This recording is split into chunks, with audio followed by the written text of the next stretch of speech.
Now, we don't manipulate anything. We're completely honest. We tell everybody what things are, and what we do is make sure there's enough of a flow of people coming through so nobody feels that they've been put square peg in round hole, because that is when you have an uncomfortable relationship. You're looking for a fit, and you want that fit to be good. During the relationship, you may find that it warps a bit, and that's where you get your prima donnas and all the rest of it. But that's because you're doing this. You're bringing money in like a great big bulb, you know, for those of us that are gardeners, and you're going to eventually screen out your team. In your first and your second deal with people, what you're effectively doing is you're recruiting for your funding team. So do you think that every single person I recruit into my business to work in my business I keep?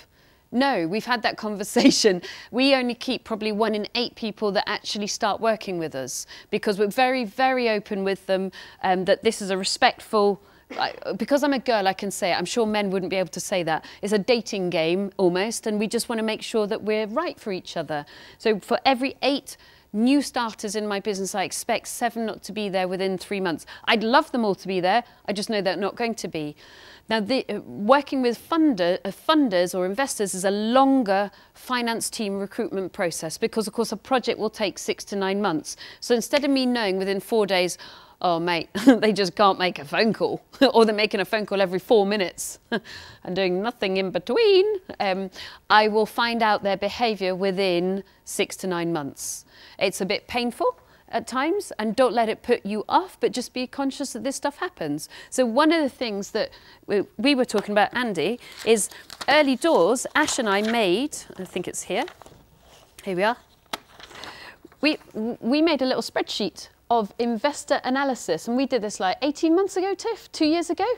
And this is because we'd worked with investors for about 3 or 4 years by that point. We'd started to see repeating behaviour, some of it fantastic and some of it a little bit frustrating.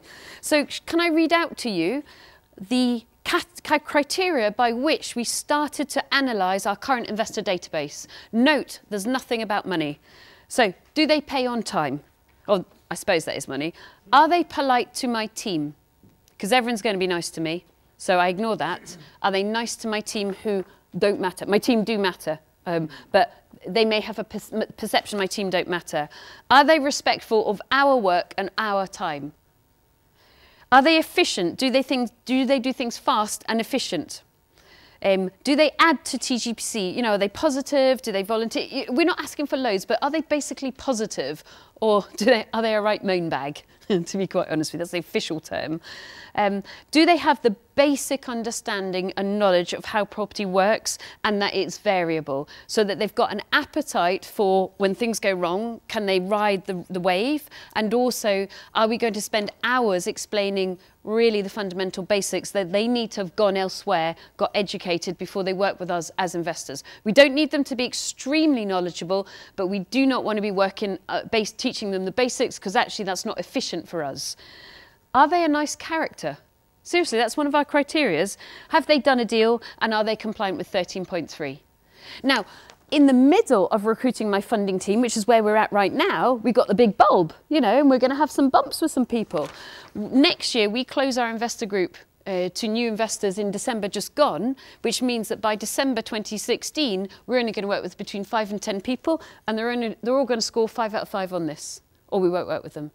So do you see how ultimately we're not actually judging it on money, we're judging it on, can we both have a good time working together? Is really what we're saying. Now, I would hope that we would behave in exactly the same way to our investors, and I'd be very upset if we weren't respectful of their time, their money, you know, speaking nicely to them and all the rest of it.